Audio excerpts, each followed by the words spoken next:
Hello, welcome, I'm Scrumpy. This is episode 27 of our Let's Play as a Danish Raiders. Thanks a lot for joining me. We're in the middle of a really good session of raiding. Just trying to get a load of wealth back up. We've got a huge prestige at the moment, which is brilliant. We've got nubile concubines. Yeah, so we're just trying to reamass some wealth, having spent a whole load, 400 gold, on a really nice sword. Look at that. Fury. A great and magnificent sword known as Fury, swift in hand-to-hand combat as well as battle. It is sure to bring victory to the one who wields it. I am the original owner, King Olaf of Denmark. So, when I look at my marshal, doesn't seem to actually be giving me +3 at the moment, which I find a bit odd.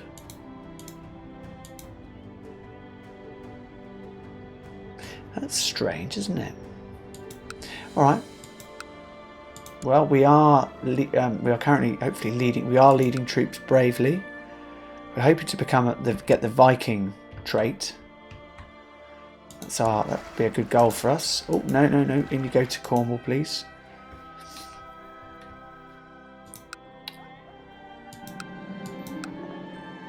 Somebody else is trying to kill my spy master. Quick pause a sec. I want to just check the status with my concubines. Are they still childbearing age?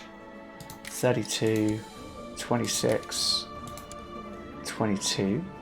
Yeah, okay. I've currently got 6 children on the go. I probably ought to nominate a successor, didn't I? Yeah, I do. Apparently it's my first son that's got it. My second son, from memory, is actually strong. And may end up being a better candidate. But for now, let's just leave that, I think. Good. We are busily, successfully sieging. I've got to keep my eye on two sites here, though. Oh dear. There's a Catholic uprising. Valdemar. Oh my goodness. Look at this. Who are you? It's declared a revolt on King Olaf. 2.72k. Pause the game. Catholic rebels have risen up in Chell, led by a militant priest. If not swiftly crushed, this revolt could spread like wildfire. Accursed infidels! Wowzers. 2.72. Alright. Pause. We have got to get everybody back. We've got to get everybody back. It's all very well and good wanting to loot and raid and all the rest of it. But we've got to deal with this rebellion. And that's what we will do. We will go and deal with the rebellion. So we are defending, I suspect. Yeah, we are defending. Which means that we can use our vassal levies. So let's do that. We'll try and pick these guys up on the way back. The rest of you meet over here. You leg it. Yeah, meet. No, go that way, that way, that way. That's fine. That's fine. Can I raise any more boats? I can raise my ships. Good, because I need you to pick my retinue up. Yes. Alright. War is on. It is on. Oh, call in allies. We should absolutely do that. Let's call in every ally we've got. Because we need to fight this rebellion off swiftly. Christian rebellion. Catholic rebellion, sorry. How distressing, frankly. Very distressing. Probably, I have to say, possibly the beginning of something we're going to see a lot of. Those of you, many of you may have played lots of games as a Norse. I haven't played very many. What I have found, though, is that the broad idea is that the Norse get a big benefit in the early game with the ability to raid. Many of the provinces have got poor defensive sort of technology, defensive structures, so it's quite easy to raid them. As time goes by, that changes. They get more advanced holdings, a lot harder to raid, and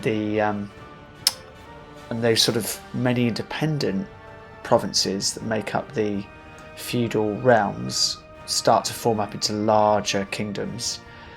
And at that point, the advantages of being able to generate such high tax incomes in those, in the vassal system, the feudal system, and the levies there, and the ability to be able to do holy wars, and also the rate at which the feudal system can convert provinces religiously and culturally is a big advantage. It's much harder for the Norse.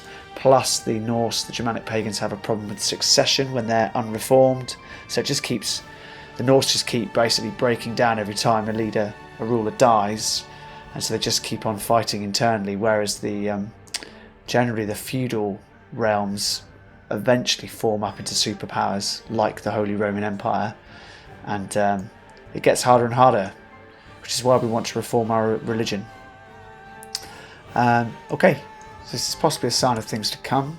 We'll deal with it as best we can. Let's pick. Can we pick you up on the way through? Sure we can. Boats, boats, boats. I suggest Holstein is a place to go.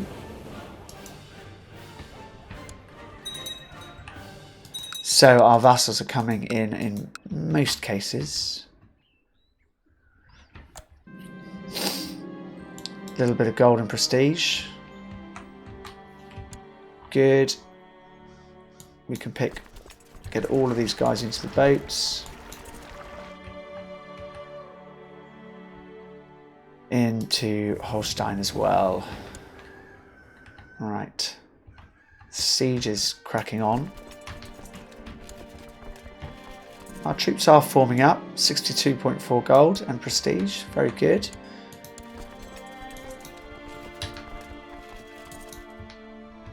As soon as we can. Here we go. Right, stand down these boats. Save the pennies. Because we haven't got a huge amount of money. 176 gold only. We're forming a pretty decent vassal army here, as well as a very decent looking army of our own. I'm going to deselect looter. Make sure, in fact, that everybody here is good, a normal standard army.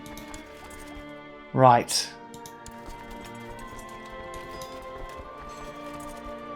Let's merge up. I want to be in the fighting, but I don't necessarily want to be leading the fighting. Got a good siege marshal here, and he's got Chell, what are you? Normal winter plains. So he's got specialism in fort, forest and hills. Morale, defense, damage. Ovtays, heavy foot troops, plus 38%, leading the centre, bloody 38%. Morale, defense, movement speed, retreat, defense, heavy foot troops. This organizer is actually really pretty good. It's difficult to know quite which way to play it, isn't it? Let's put you in.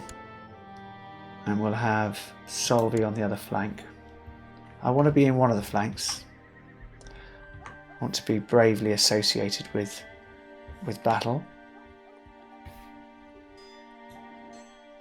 Alright. To Chell. You can go in as well. We are going to get everybody we can here to cross the river here, and then we will engage them. Stop trying to kill my spy masters, you monkeys. Could pick him up in boats. I don't think I will. I don't think I need to.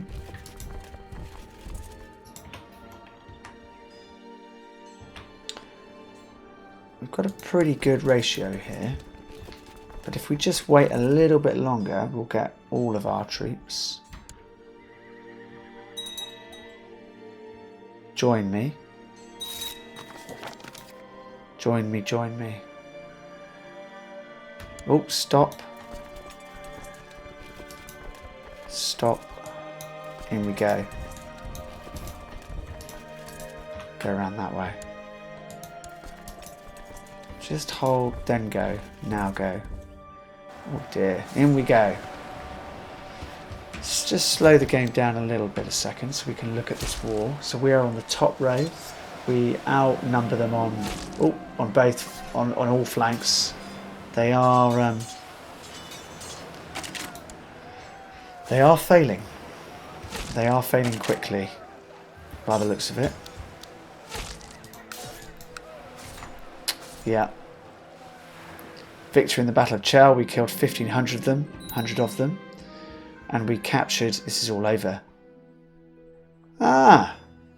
Well, that huge fight against the Catholics gave us a massive boost to our piety, I suspect. Yes, it did. So, Valdemir of the Catholic Uprising has been imprisoned, so we will decide what to do with you, sir, in a minute. Probably burn you. Club-footed. You're a club-footed scholar. Fascinating.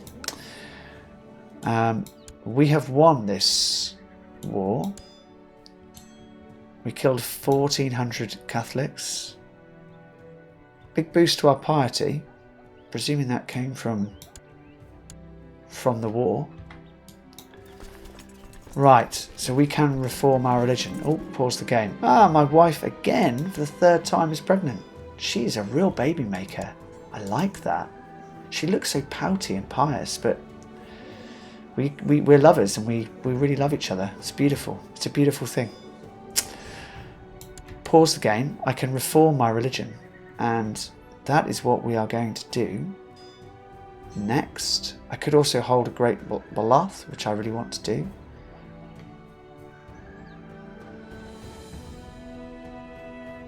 We're going to do the Reformation soon. I want to do this Baloth first.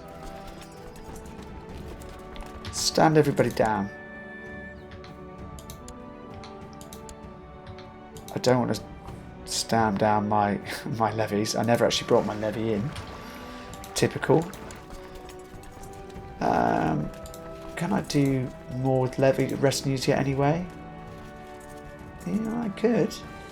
Could bring in a heavy infantry retinue.